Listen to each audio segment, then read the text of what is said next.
Well, hello, and once again, thank you for joining us this weekend for Stories of Great Christians. Today we continue, as promised, that story of George Mueller. This is chapter 15 of 27, so please stay tuned as we have much more to come, right? And today, without further ado, do leave a comment if you wish, and do me a favor, please hit that subscribe button. That way you don't miss out on great sermons, Bible bits, songs, and many other things. Till next time, here we go. George Mueller, 15.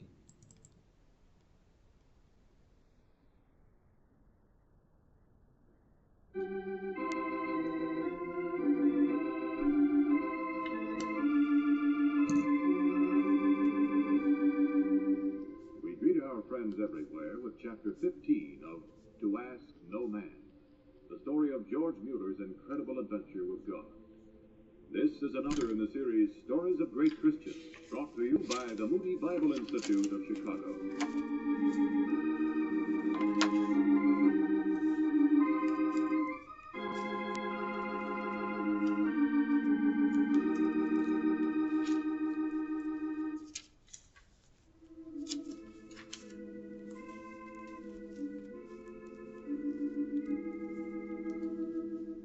In 1833, George Mueller refused to go to Baghdad as a missionary because he believed that God had a special ministry for him right there in Bristol, a ministry to the underprivileged, a ministry beyond his duties as pastor with me at Gideon Chapel.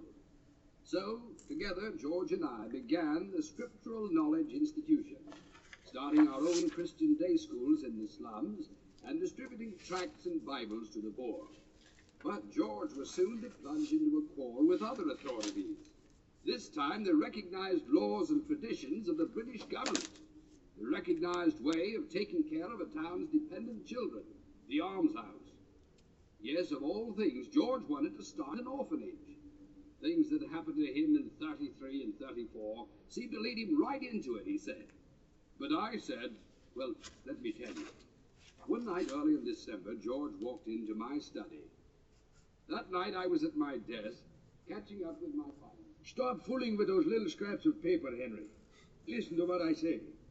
But George, I heard every word you said. Finished with that drawer now. Pesky job. I wish I had some of your wife's neatness and preciseness. Henry, what do you think? You really want to know? Of course I want to know. You're my best friend. All right. Orphanages are untried, risky, and radical. The finest minds in the country are still dubious that the orphanage system will work. Well, I will argue with him. George, I give it to you bluntly. You're a man now. You don't have to keep fighting and running away from your father. I don't know what you mean. Yes, you do. Well, all right, old man, look at it this way, will you? We've done a lot of things together without much money. But starting an orphanage is different. Don't be visionary. You haven't any money. Frank had no money either. He built his orphanage by prayer. Frank lived 100 years ago. What do you say? God has lost his power? No, but times are different. If God answers prayer in 1727, he answers it in 1834. Yes, but I tell you something, Henry. To prove that is the reason I want to start my orphanage. I thought it was the almshouses, the children. I am honest. The children are important. The almshouses are bad. But all this is second. Now, what do you mean? Listen to me, Craig. Since I am a minister, I meet so many people with troubles. Yes. Deep heart troubles that makes them desperately unhappy. Even ill. Worries and fear and negative. But we all have. To them, I always say the same thing. Trust God. Pray to Him. He will answer your prayer. But it is so hard to convince them. Quite. We live in a cynical age. It's so, Henry. I can help these people. Helping all these people in Gideon Chapel. Maybe people all over the city of Bristol. If I can prove God answers prayer today. They won't believe what the Bible Henry, you says. talk like a preacher. The Bible proves it to us, but not everybody. Not everybody. Then how do you... By pointing to something big and real. Pointing to it and saying, this is because God is. Henry, do you see? I don't know, man. Look at it this way. Some of us get special light. Do you agree? Yes. So, my special light is that God answers prayer. Because of this, I live the way I do, trusting Him for everything. Henry, I never said everybody should live like this. You wanted me to. Well, that's different. I should, and you too, for an example. And we have been an example. Yes. Then how much more? God providing for 25, 30 little children. Think of it, Henry. This is my mission. To show the whole wide world God answers prayer? Ah, this sounds much too big. All I mean is this, Henry.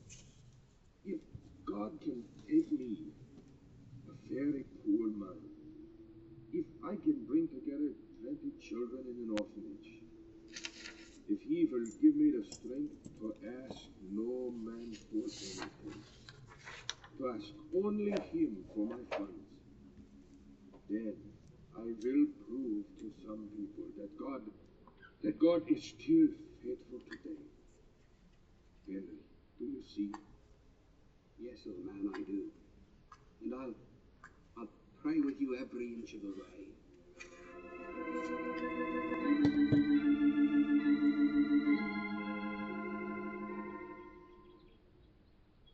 We are almost to the chapel, Mary. Lydia, look at your bonnet. I'm sorry, Mother. Come here. Grease's child, folk will think you've a careless mother. There now you keep it straight. What did you say, George? Before we get there, I want you to know, Mary, today I will announce the public meeting. Expect you will, George. I'll call a public meeting for the 9th. That's when I'll tell them about my plans. Make up your mind, then. Mary, I wish you... Well, listen, just this week, I was reading and praying. Lydia, don't skip. It's the Sabbath. And I read this verse. Open thy mouth wide, and I will fill it. It was like God stood right there, in the room, and spoke to me. I fell on my knees. I prayed. And do you know what day this was, Mary? How could I? The day the man from Coonsbury brought us the big wooden locker. You and I don't need a locker like this. No, we don't. But the house full of children needs it badly. Really, George? Open your mouth wide, and I will fill it. The wardrobe was God's sign. Oh, Mary, this time I step way out in faith. I ask Him already, for a house big enough to hold 30 boys and girls, to pay rent and buy food, £1,000. £1,000? And house mothers and teachers besides. George. Open thy mouth wide, and I will fill it. That's my promise, Mary. Here's the chapel.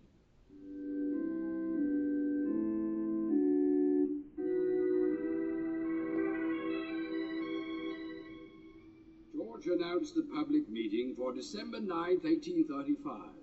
And on the 9th, he shocked his audience by declaring that on top of his pastoral duties and the Scriptural Knowledge Institution, he was going to start a small orphanage.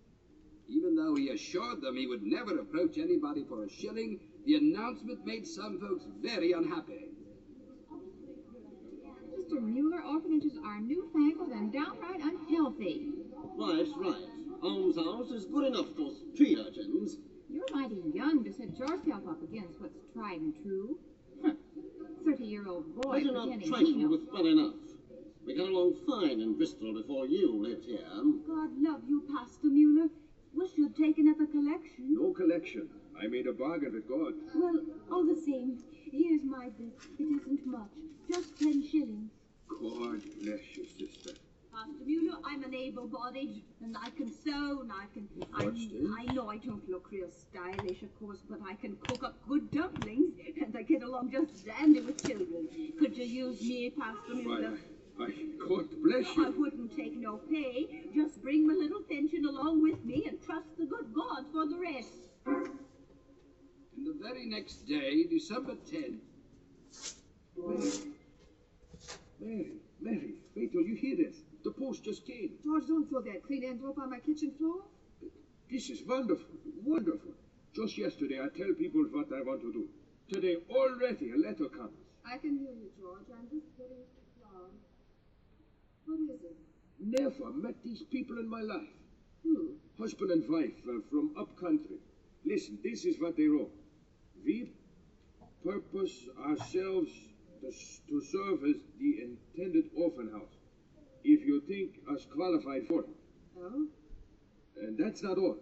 Also to give up all the furniture which the Lord has given us for the use of your home, and to do this without receiving any salary whatever, believing that if it be the will of the Lord to employ us, He will supply all our needs. But they don't even know you, George. We know the same Christ. That's enough.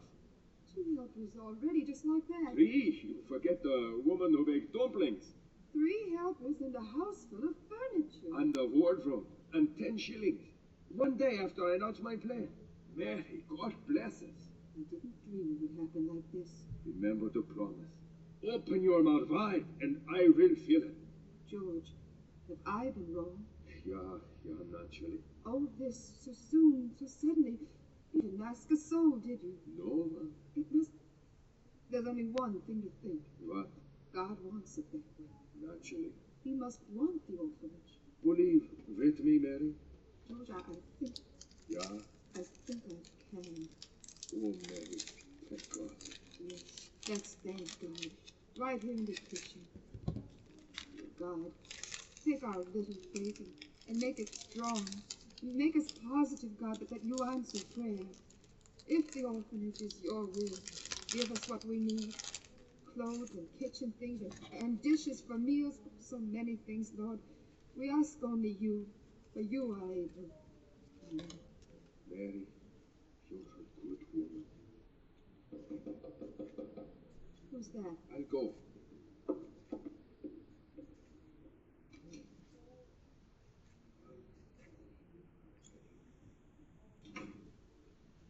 Mary, look at this. Why, it's an armful, George. What is it? I don't know. Some strange man. He shoves it to me and he says, for your orphans, and turns around. Well, open it up.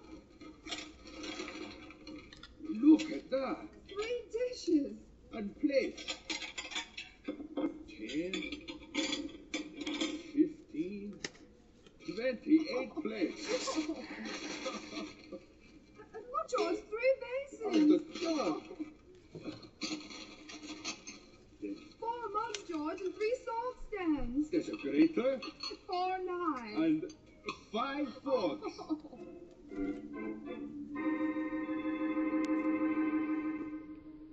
For 2 months, the contributions poured in. Kitchen utensils, yard goods for dresses and shirts. Teachers and cooks volunteered. And in January, George leased a big house on Wilson Street. Like everybody else, I was amazed. But it began to look as if there was going to be a Christian orphanage in Bristol. Henry, Well, George, where are you off to? number 6 Wilson Street. Today's the day. The official opening, eh? Start taking applications at 9 o'clock this morning. Well, you better hurry. Yeah, I wouldn't want them to be lined up all the way down to the square. God bless you, George. And I'll stop by this afternoon to see if there's anything I can do.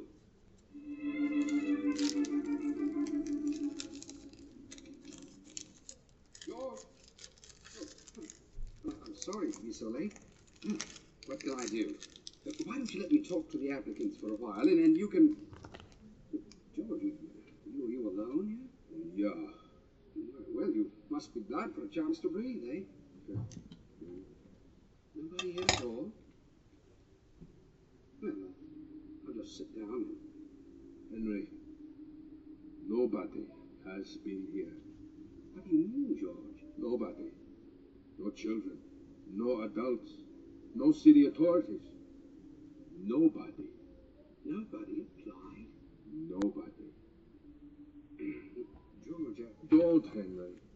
I don't want to say I told you so, but doesn't this indicate... 9. Doesn't it show I was right?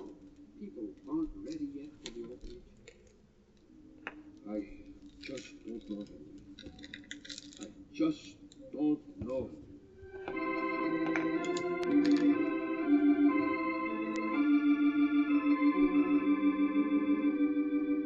And so we conclude Chapter 15 of To Ask No Man, the story of George Mueller's incredible adventure with God.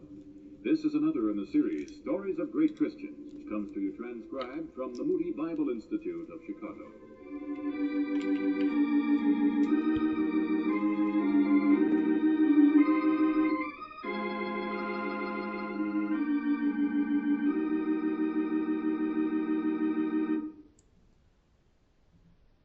Well, how do you like that? That'd be some opening day, right? Where nobody shows up. Can you imagine 0 people at Citi Field or Shea Stadium or Dodger Stadium on opening day when you expect a lot of people to come out and not a soul? Something they weren't ready. We're going to find out, though, in chapter 16 and 17, how God moves the heart and moves the people, and how his miracles work behind the scenes. Well, till then, though, you'll have to hang on a week. So, Lord willing, Lord tarrying, Lord keeping me around, Lord keeping you around, I expect you next week, should we be here. You never know, he can come. Twinkling of an eye. Are you ready? If you're not, make sure you get on your knees. Make sure you make your peace with God. Clear the deck. Repent. Submit to him. Humble your heart so that he may enter and rule in your heart and rule in your life. Till then, God bless. Have a great day, and we'll see you again.